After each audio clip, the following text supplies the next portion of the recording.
Саламатсызбы? Биздин каналга катталып, акыркы жаңылыктардан кабардар болуңуздар. Каныбек Осмоналиев Тажикистан оогандыктардын арасында жашаган 7 миллион тажиктери менен ойной баштаптыр.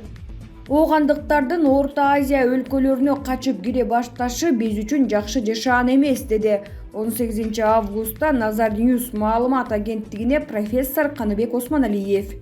Каныбек агай, Саакашвили талиптер муну менен токтоп калбайт, талиптердин кийинки бутасы Борбор Азия болот деген билдирүүсүн жазыптыр. Анын айтканына ынансак болобу? Михаил Саакашвили абдан креативдүү жана аналитик саясатчы. Мен окуганмын. Ал бул сөзүн 10 жыл мурда эле айткан болчу. Таамай айткан экен.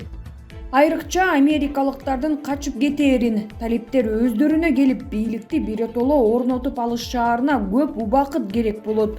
Бирок дагы баягы ИГЛдин жоокерлери кандай кадамдарга барышат? Алар Ооганстандын шарттарына көнүп эле олтуруп алышпайт го. Талиптер деле аларды биротоло ооздуктап башкарып жүрө беришине күмөнүм бар. Афган трагедиясы идеологиялык тиреш, геосаясий кызыкчылыктардын кармашы десек болобу? Талиптер бул Пакистандын долбоору. 1994 жылы эле талиптер студенттер деген бренд менен пайда боло калышкан. Ал кезде СССР башында Ахмад Шах Масуд Дустум жана Хекматияр баштаган муджахеддер менен эле согушуп келишпеди беле.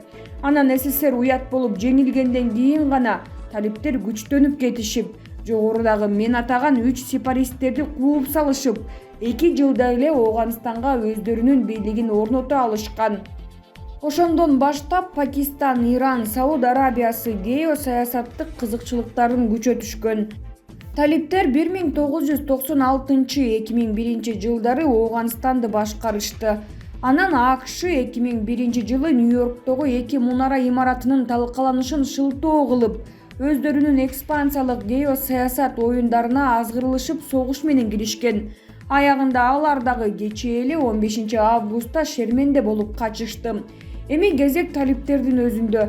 Өлкөнү оңдоп туура жолго салып кетишеби? Кеп ошондо. Мен айтаар элем, Ооганстанды өзүнүн эли гана. Талиптер болсо дагы мейли, ийгиликтүү башкарып кете алышат. АКШ, СССР кийлигишип көрүштү, эмне болду? Шерменде болушту. 40 жылдан бери карапайым элдин каны төгүлдү. Бирок сырткы жырткычка окшогон ири империялардын геосаясаттык оюндары дагы да болсо башталганы турат. Эми башка улуттагы террордук топтор Борбор Азияга агылып келиши мүмкүнбү? Орто Азия мамлекеттери акыркы 10 жылда өтө эле татаал жолго түшүп алышты. АКШ, Евро кошун, Кытай жана Россия бул чөлкөмдүн айланасында билинбеген жана көзгө көрүнбөгөн согуштарын жүргүзүп келишет. Анын бир топ себептери бар. Орто Азиянын авторитардык лидерлери өз көмөчүнө гүл тартуу менен алек.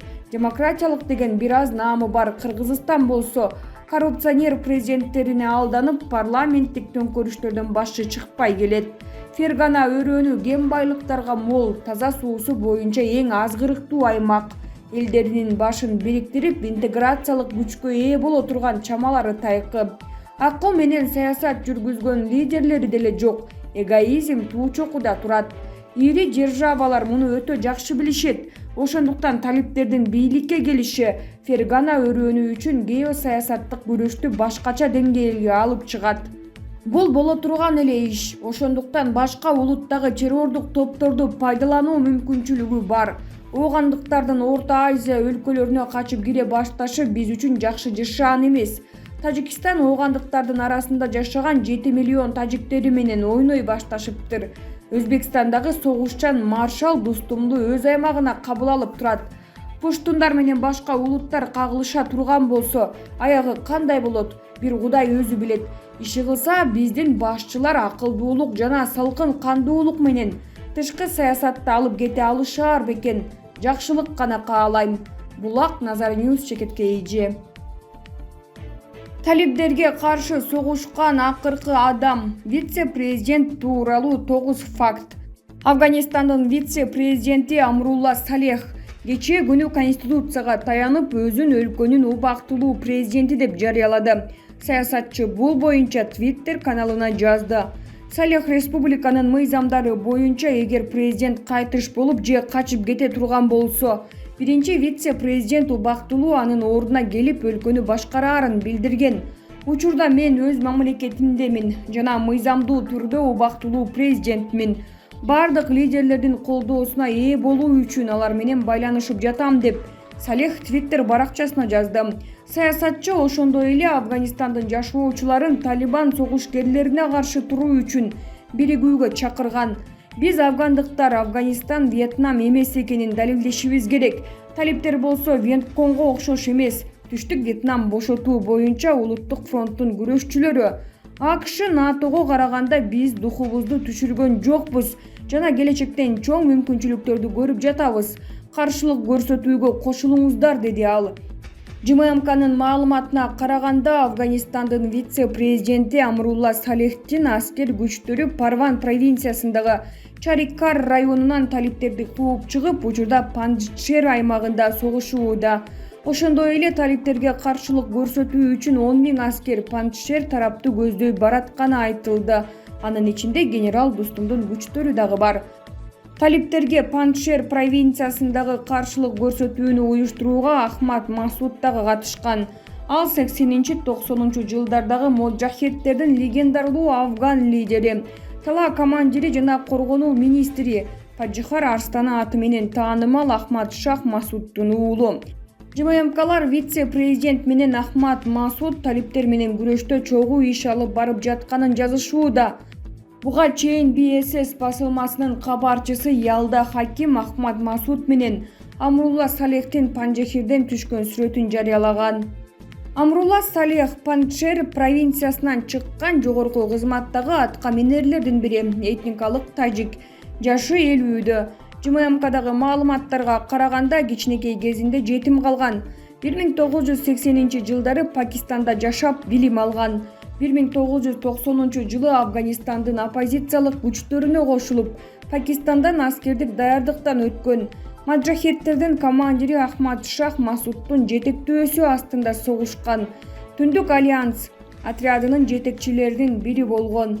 1990-жылдардын экинчи жарымында Салех Москвада жашаган. Ал жерде диаспорадагы афган топтору менен биргеликте ошол кезде Россияда апта сайын чыккан Хафт Рус басылмасында иштеген. 2004-жылы Афганистандын президенти Хамид Карзай Салехти улуттук коопсуздук башкармалыгынын жетекчиси кылып дайындаган. Салех бул кызматта турган кезде бир катар структуралык реформаларды жасап, афган чалгындоо кызматын калыбына келтирген.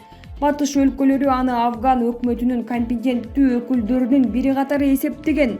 2010-жылдын июнь айында кызматтан бошотулган. 2017-жылдын март айында Афганистандын президенти Ашраф Гани Салехти коопсуздук секторундагы реформалар боюнча министр кылып дайындаган. Бирок өлкөдөгү абал начарлап кеткенине байланыштуу 3 айдан кийин отставкага кеткен. 2018-жылдын декабрь айында Салех ички иштер министрлигинин милдетин аткаруучу болуп дайындалган. Бирок 2019-жылдын январында отставкага кетүүнү суранган. Буга анын Ашраф Ганинин биринчи орун басары катары президенттик шайлоо кампаниясына катышууга белсенгени себеп болгон. 2020-жылдын апрелинен тарта ушул кызматты аркалап келе жаткан. Салех талиптердин элдешкис каршылаштарынын бири болуп саналат. Көп жолу кол салууга аракет жасашкан. Акыркысы 2020-жылдын 9-сентябрында болгон. Терактынын кесепетинен күйүк алып колу жабыркаган. 12 адам курман болуп, 10 киши жаракат алган. Алардын арасында Салехтин күзөтчүлөрү дагы бар болчу. 2019-жылдын июль айында 3 согушкер Салехтин Кабулдагы кеңсесине кирип, жангечтилердин бири өзүн өзү жардырып жиберген. Окуянын айынан 20 адам өлүп, 50 киши жарадар болгон. Салех жабыркабаганы менен эки иниси менен көптөгөн кесиптештеринен айрылган. Булак Спутник чекиткейи. Менин досум, агам, бир тууганым Жапыкеев Сыймык. Эл дегенде чээ жеген тамагын таштап салат. Ушунчалык жүрөгү ак, таза адамды көргөн эмесмин. Айкөл, чынчыл, өжөр, патриот своей страны. Сыймык агабыз сүйлөгөндө чээ кандай чын дилинен, ниетинен өз эли үчүн күйүп жүргөнүн байкасаңар болот. Керек болсо көп нерсени желкесине коюп туруп айтып салат. Мамлекетибиз ушундай бир туугандарды көрбөй, барктабай калп эле көрмөксөн болгону мени абдан өкүндүрөт. Сыймык аба, аман бол. Бир күн келет, и нашей улице будет праздник. Достор, мен деле жаманды жаман, жакшыны жакшы деп болгонун болгондой сүйлөйм. Өзүмдүн абам бар, генерал. Депутат абам бар, ошолорго карабай кой десе дагы болбой жүрбөймүнбү бийликти сындап. Силер ойлоп калбагыла Патыхалим деп. Не, ошо именно эки жүздүү эки бет болбогон үчүн жүрөм да, жакшы адамдардын арасында. Жөн эле жазгым келди. Динка Жума. Афганистанда баңгизатын өндүргөндөр өлүм жазасына тартылат. Талиптердин алгачкы жарлыктары. Интернет тармактарында Афганистанды көзөмөлүнө алган Талибан кыймылынын алгачкы жарлыктары тууралуу маалыматтар жарыяланууда. Бир катар басылмалар мурдагы Афганистан өлкөсүнүн Афганистан Ислам Республикасы деп аталганын жана бийликке келген Талибан кыймылынын алгачкы жарлыктарын жазып чыгышты. Талибан кыймылынын жаңы жарлыктары кан төгүү менен коштолгон иштерге өз алдынча баа берүүгө тыюу салынат. Адам өлтүрүү сыяктуу оор кылмыштарга жазаны шарият соту гана бере алат. Баңгизаттарды өндүрүү, сатуу жана бул жаатта кызматташуу иштерине аралашкандар өлүм жазасына тартылат. Адам урдоо, бийлөө жана сексуалдык зомбулук көрсөтүү сыяктуу иштерге толугу менен тыюу салынат. Бул жаатта мыйзамды бузгандар өлүм жазасына тартылат. Афганистан Ислам Республикасынын аймагында пайыздык карыздар таптакыр жокко чыгарылат. Ыйык жерлерге сыйынгандар, мүрзөгө курмандык чалгандар, ар кандай сыйкырчылык менен алектенгендер да, ошондой эле тумар таккандар менен төлгө салгандар шарияттын мыйзамдарына ылайык жазаланат. Афганистан Ислам Республикасы өлкөнүн өнүгүшү үчүн дүйнөнүн бардык өлкөсүнөн инженерлерди, дарыгерлерди кабыл алат. Аларга жогорку айлык акы төлөп берүүгө даяр экенин баса белгилейт.